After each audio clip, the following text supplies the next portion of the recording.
ایک خواب اور ایک نقشے میں مطلب بنیادی طور پر کیا فرق ہوتا ہے؟ بہت گہرا سوال ہے۔ دیکھیں، خواب وہ ہے جو آنکھ کھلتے ہی ریت کی طرح پھسل جاتا ہے۔ چند منٹوں میں اس کے خد و خال دھندلا جاتے ہیں۔ انسان جاگ کر بس اتنا ہی کہہ پاتا ہے کہ میں نے کچھ عجیب سا دیکھا تھا۔ بالکل، بس ایک دھندلا سا احساس رہ جاتا ہے۔ لیکن نقشہ کوئی دھندلا خیال نہیں ہوتا۔ نقشہ ایک ٹھوس خاکہ ہوتا ہے جو حقیقت کو بدلنے کی طاقت رکھتا ہے اور جس کی ہر لکیر کسی آنے والی سچائی کا اعلان کر رہی ہوتی ہے۔ صحیح بات ہے۔ آج کے اس تفصیلی جائزے میں ہم ایک ایسے ہی قدیم اور طاقتور متن پر غور کر رہے ہیں جو بظاہر تو ایک خواب کی صورت میں بیان ہوا ہے، لیکن در حقیقت وہ کائنات اور انسانی تاریخ کا ایک انتہائی درست اور نپاتلا نقشہ ہے۔ جی، اور یہ کوئی عام متن نہیں ہے۔ بالکل، یہ قرآن کی سورت یوسف کی چوتھی آیت ہے، جسے اکثر یوسف کا خواب کہا جاتا ہے۔ آج ہمارا مقصد اس بات کو سمجھنا ہے کہ کیسے محض ایک مختصر سے جملے میں آسمان کی بیکراں وسعتوں کو ایک خیمے کے اندر موجود انسان کی کمزوری اور اس کے نجی رشتوں کے ساتھ اتنی گہرائی سے جوڑ دیا گیا ہے۔ میں سمجھتی ہوں کہ یہ موضوع اس لیے بھی غیر معمولی ہے کیونکہ ہم انسانی شعور اور کائناتی نظام کے درمیان ایک بہت ہی عجیب ٹکراؤ کا مطالعہ کر رہے ہیں۔ وہ کیسے؟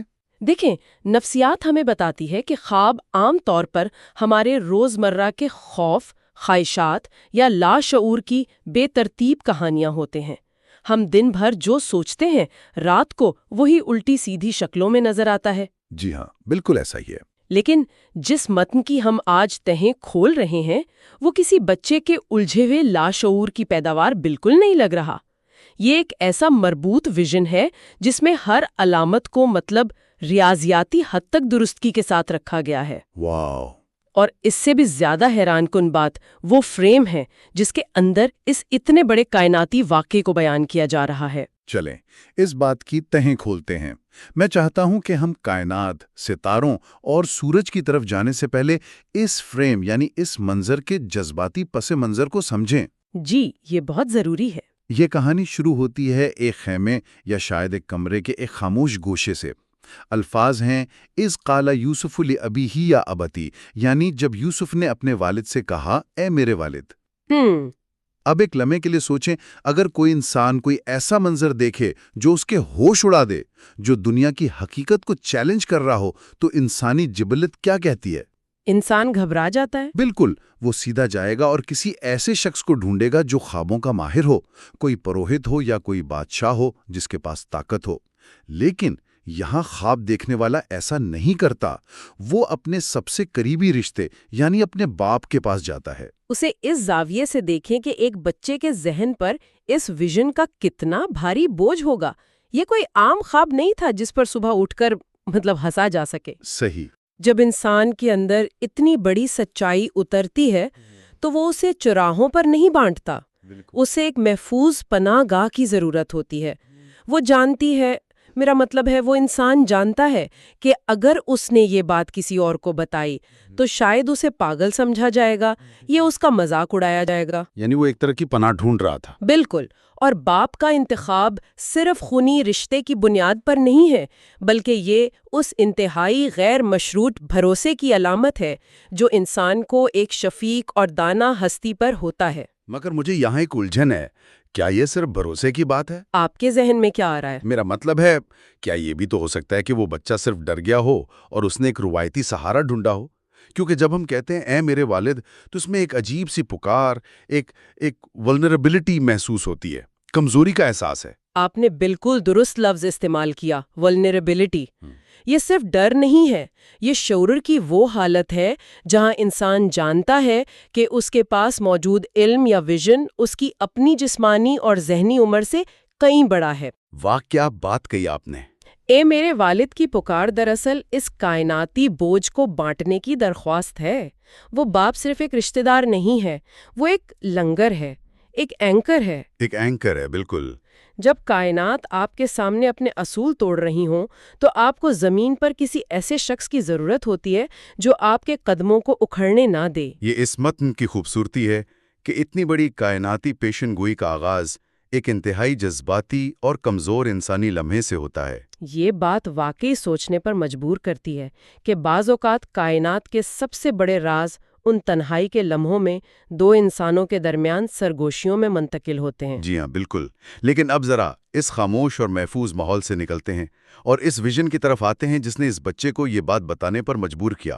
الفاظ ہیں، انی رأیت احد عشر کوکبا والشمس والقمر، یعنی میں نے 11 ستاروں اور سورج اور چاند کو دیکھا۔ ایک منٹ رکیے، میں اس منظر پر تھوڑی دیر رکنا چاہتا ہوں کیونکہ یہ وہ جگہ ہے جہاں میرا دماغ اس کو ایک عام خواب ماننے سے انکار کر رہا ہے۔ میں سمجھ سکتی ہوں کہ آپ کا اشارہ کس طرف ہے۔ آپ اس گنتی کی بات کر رہے ہیں؟ بالکل۔ ذرا روزمرہ کی زندگی پر غور کریں، خواب کتنے دھندلے اور گڈمٹ ہوتے ہیں۔ آپ خواب میں ایک ہجوم دیکھتے ہیں، آپ یہ نہیں کہتے کہ میں نے خواب میں ٹھیک 37 لوگ دیکھے۔ ہاں، بالکل نہیں، ہم بس کہتے ہیں کہ بہت رش تھا۔ صحیح۔ اور اگر آپ آسمان کی طرف دیکھتے ہیں تو آپ جاگ کر کہیں گے میں نے خواب میں بہت سارے ستارے دیکھے، یہ آسمان چمک رہا تھا۔ لیکن یہاں ایک حیران کن ریاضیاتی صراحت موجود ہے۔ 1، 2 یا کچھ نہیں، پورے 11 ستارے، نہ ایک کم نہ ایک زیادہ۔ اس کے ساتھ 2 سب سے واضح روشنیاں، سورج اور چاند۔ یہ کسی دھندلی پینٹنگ کے بجائے مجھے ایک آرکیٹیکچرل بلو پرنٹ کیوں محسوس ہو رہا ہے؟ یہاں سب سے دلچسپ بات یہ ہے کہ یہ درحقیقت ایک بلو پرنٹ ہی ہے۔ آپ نے جو نقطہ اٹھایا ہے وہ نفسیاتی اور روحانی دونوں حوالوں سے اس ویژن کی سب سے بڑی دلیل ہے۔ وہ کیسے؟ دیکھیں، ہمارا جو لاشعور ہوتا ہے جب ہم ڈیپ سلیپ میں ہوتے ہیں تو وہ ہندسوں اور گنتی کے معاملے میں بہت کمزور ہوتا ہے۔ خوابوں میں منطق اور ریاضی عموماً غائب ہو جاتے ہیں۔ ہاں، یہ تو سائنس بھی مانتی ہے۔ بالکل۔ تو یہاں 11 کا ہنسا آنا اس بات کا ثبوت ہے کہ یہ لاشعور کی پیدا کردہ کوئی بے ترتیب تصویر نہیں ہے۔ ہر ستارہ ایک مخصوص ہستی کے لیے مقرر کیا گیا ہے۔ تو کیا ہم یہ کہہ سکتے ہیں کہ کائنات کے یہ اجسام دراصل زمین پر موجود کچھ کرداروں کا استعارہ تھے؟ کیونکہ اگر ہم کہانی کے تاریخی پہلو کو دیکھیں تو یوسف کے 11 بھائی تھے۔ یہ اس ویژن کا سب سے شاندار میکینزم ہے۔ یہ صرف استعارہ نہیں ہے بلکہ یہ ایک کائناتی میکینزم ہے۔ 11 ستارے ان کے 11 بھائیوں کی ٹھوس نمائندگی کر رہے ہیں اور سورج اور چاند ان کے والدین کی علامت ہیں۔ یعنی ان کی پرورش کرنے والی عظیم ہستیوں کی۔ جی، اب آپ اس کی گہرائی دیکھیں۔ ستارے کیا ہیں؟ وہ بلندی اور رہنمائی کی علامت ہے۔ سورج اور چاند دن اور رات پر حکمرانی کرتے ہیں۔ یہ کائنات کی سب سے طاقتور روشنیاں ہیں۔ بالکل، ان کے بغیر تو زندگی ممکن ہی نہیں۔ تو اس ویژن میں ان عظیم الشان کائناتی اجسام کو لے کر ایک خاندانی یونٹ کی صورت میں پیش کیا گیا ہے۔ یہ واضح کر رہا ہے کہ یہ خواب ایک ایسا نقشہ ہے جو وقت آنے پر حقیقت کی زمین پر بالکل اسی طرح تعمیر ہوگا جیسا کہ اس بلو پرنٹ میں دکھایا گیا ہے۔ یہ تشبیہ مجھے بہت پسند آئی۔ یہ ایسا ہی ہے کہ آپ ایک ڈرائنگ بورڈ پر مستقبل کے ایک بہت بڑے واقعے کو علامتوں کی شکل میں ڈیزائن کر رہے ہیں۔ بالکل، ایک ماسٹر پلان۔ یعنی وہ ستارے محض کوئی آرائشی چیز نہیں تھے بلکہ ان کا ایک متعین کردار تھا۔ مگر ذرا سوچیں، اگر کوئی یہ کہے کہ سورج، چاند اور ستارے انسان کو نظر آ رہے ہیں تو یہ تو ایک عام مشاہدہ بھی ہو سکتا ہے۔ ظاہری طور پر۔ لیکن اس سے اگلا مرحلہ، وہ ایکشن جو ان ستاروں نے کیا، وہ اس پوری کہانی کا رخ موڑ دیتا ہے۔ یہاں آ کر کہانی واقعی ایک نیا رخ لیتی ہے۔ اور وہ ایکشن ہی اس متن کا وہ مقام ہے جہاں فزکس اور ہماری روزمرہ کی حقیقت کے تمام مروجہ اصول ٹوٹ جاتے ہیں۔ بالکل ایسا ہی ہے۔ متن کے اگلے الفاظ ہیں، رأیتہم لی ساجدین، یعنی میں نے انہیں اپنے لیے سجدہ کرتے ہوئے دیکھا۔ یہاں میں ایک لمبا وقفہ لینا چاہتا ہوں۔ اگر ہم دنیاوی کشش ثقل مطلب گریوٹی کے اصولوں کو دیکھیں تو جب انسان رات کے وقت کسی کھلے میدان میں کھڑا ہو کر کہکشاں کو دیکھتا ہے تو کیا ہوتا ہے؟ انسان بہت چھوٹا محسوس کرتا ہے۔ انسان اس بے پناہ اور لامحدود وسعت کے سامنے خود کو ایک حقیر سا ذرہ محسوس کرتا ہے۔ کائنات کی جسامت انسان کو گھٹنے ٹیکنے پر مجبور کر دیتی ہے۔ انسان جھکتا ہے، لیکن یہاں کیا ہو رہا ہے؟ یہاں تو معاملہ ہی الٹ ہے۔ جی، کشش ثقل کا پورا نظام الٹ گیا ہے۔ ایک انسان زمین پر کھڑا ہے اور آسمان کی سب سے بڑی اور روشن چیزیں، وہ طاقتیں جو دنیا کو روشن کرتی ہیں، وہ اس کے سامنے سرنگوں ہو رہی ہیں۔ کیا یہ ایک انتہائی خوفناک اور ہوش اڑا دینے والا تصور نہیں ہے کہ کائنات آپ کے سامنے جھک رہی ہو؟ یہ خوفناک ضرور ہے، مگر اس کے پیچھے چھپی ہوئی منطق اس سے بھی زیادہ حیرت انگیز ہے۔ یہاں ہمیں مادی کشش ثقل اور روحانی کشش ثقل کے درمیان فرق کو سمجھنا ہوگا۔ روحانی کشش ثقل، یہ بڑی دلچسپ اصطلاح ہے۔ جی، دیکھیں، فزکس کے اصولوں کے مطابق چھوٹی چیز بڑی چیز کے گرد گھومتی ہے اور اس کی کشش کے سامنے بے بس ہوتی ہے۔ لیکن اس ویژن میں ہمیں روحانی کشش ثقل کا قانون بتایا جا رہا ہے۔ یعنی روح کا بھی اپنا ایک وزن ہوتا ہے؟ بالکل، سجدہ کا عمل محض کوئی جسمانی حرکت نہیں ہے کہ ستارے آسمان سے ٹوٹ کر زمین پر آ گریں۔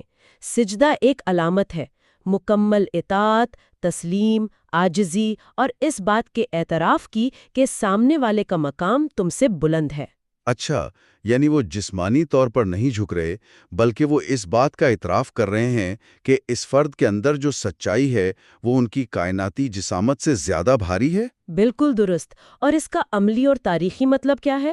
سورج، چاند اور ستارے چونکہ ان طاقتور انسانی رشتوں کی نمائندگی کر رہے تھے، والدین اور 11 بھائیوں کی؟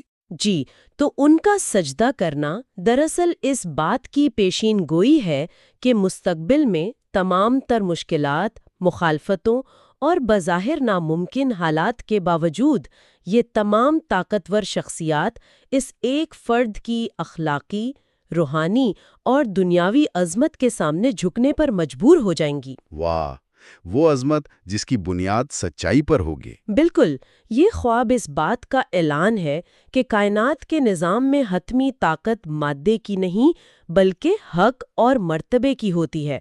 جب ایک انسان اپنے اندر سچائی کی وہ روحانی کشش ثقل پیدا کر لیتا ہے تو وقت آنے پر بڑے سے بڑے اور روشن سے روشن نظام بھی اس کے سامنے سر تسلیم خم کر دیتے ہیں۔ یہ بات تو ذہن کے بہت سے دریچے کھول رہی ہے۔ اس کا مطلب ہے کہ طاقت کا توازن اس بات پر نہیں کہ کون جسمانی یا مادی لحاظ سے کتنا بڑا ہے، بلکہ اس بات پر ہے کہ سچائی کس کے پاس ہے۔ جی، اور یہی اس ویژن کا سب سے بڑا سبق ہے۔ ان تمام پہلوؤں کو اکٹھا کریں جن پر ہم نے اب تک بات کی ہے۔ ایک بچے کا اپنے باپ کے پاس جانا اور اپنی کمزوری کا اظہار کرنا، ہندسوں کی وہ حیران کن صراحت جو ایک منظم نقشہ پیش کرتی ہے، اور پھر ان کائناتی طاقتوں کا اس بچے کے سامنے سجدہ کرنا، یہ سب مل کر اس متن کو کس مقام پر کھڑا کرتے ہیں؟ میں سمجھتی ہوں کہ یہ سب مل کر ہمیں یہ سکھاتے ہیں کہ ایک انسان اور کائنات آپس میں کس قدر گہرائی سے جڑے ہوئے ہیں۔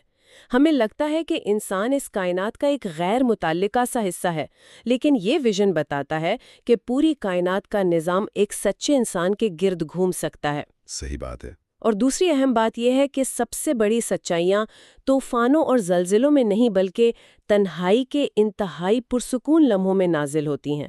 باہر کی دنیا چاہے کتنی ہی تاریک کیوں نہ ہو، انسان کے اندر موجود ایک سچا اور واضح تصور اس پوری ظاہری دنیا کو بدلنے کی صلاحیت رکھتا ہے۔ یہ واقعی کمال ہے۔ انسان اکثر باہر کی دنیا سے مغلوب ہو جاتا ہے، اسے لگتا ہے کہ وہ کتنا بے بس ہے، لیکن اگر اس کے اندر کا ویژن اتنا طاقتور ہو جتنا کہ وہ 11 ستاروں اور سورج چاند والا نقشہ تھا، تو وہ کائنات کے جھکنے کا سبب بن سکتا ہے۔ بالکل، اور یہ ہم سب کے لیے ایک پیغام ہے۔ اچھا، اس سے پہلے کہ ہم اس گفتگو کو سمیٹیں، ایک چھوٹی سی تفصیل ہے، ایک ایسا باریک نقطہ ہے جس نے مجھے اس متن کو بار بار پڑھنے پر مجبور کیا۔ ارے، وہ کیا چیز ہے؟ اگر آپ اس جملے کی گرامر اور اس کی ساخت کو بغور دیکھیں تو ایک لفظ 2 بار استعمال ہوا ہے۔ کون سا لفظ؟ متن کچھ اس طرح ہے، انی رائیتو احد عشر کوکبا، جس کا ترجمہ ہے بے شک میں نے 11 ستاروں اور سورج چاند کو دیکھا۔ یہاں تک بات مکمل ہو سکتی تھی کہ میں نے انہیں اپنے لیے سجدہ کرتے ہوئے دیکھا۔ بات تو پوری ہو گئی تھی۔ لیکن عربی متن میں الفاظ یوں آتے ہیں، رائیتہم لی ساجدین، یعنی میں نے انہیں اپنے لیے سجدہ کرتے ہوئے دیکھا۔ عربی لفظ رائیتو یعنی میں نے دیکھا 2 بار آیا ہے۔ اچھا، ہاں، یہ واقعی غور طلب ہے۔ دیکھنے کے اس عمل پر 2 بار زور دینے کی کیا میکینکس ہو سکتی ہیں؟ کیا صرف گرامر کی ضرورت تھی یا اس کے پیچھے کوئی گہرا نفسیاتی پہلو ہے؟ میں بتاتی ہوں، یہ کسی بھی کلاسک متن کی وہ باریکی ہوتی ہے جو اسے عام کلام سے الگ کرتی ہے۔ کسی بھی اعلیٰ درجے کے الہامی متن میں کوئی ایک لفظ بھی صرف خالی جگہ بھرنے کے لیے نہیں آتا۔ تو پھر اس تکرار کا مقصد کیا ہے؟ یہ تکرار دراصل اس کیفیت کو بیان کر رہی ہے جس میں وہ مشاہدہ کیا گیا۔ جب آپ کوئی ایسی چیز دیکھتے ہیں جو ناممکن ہو، جو آپ کے ہوش اڑا دے، تو آپ کا دماغ فوراً اس پر یقین نہیں کرتا۔ بالکل، ہم آنکھیں ملتے ہیں کہ شاید دھوکہ ہو۔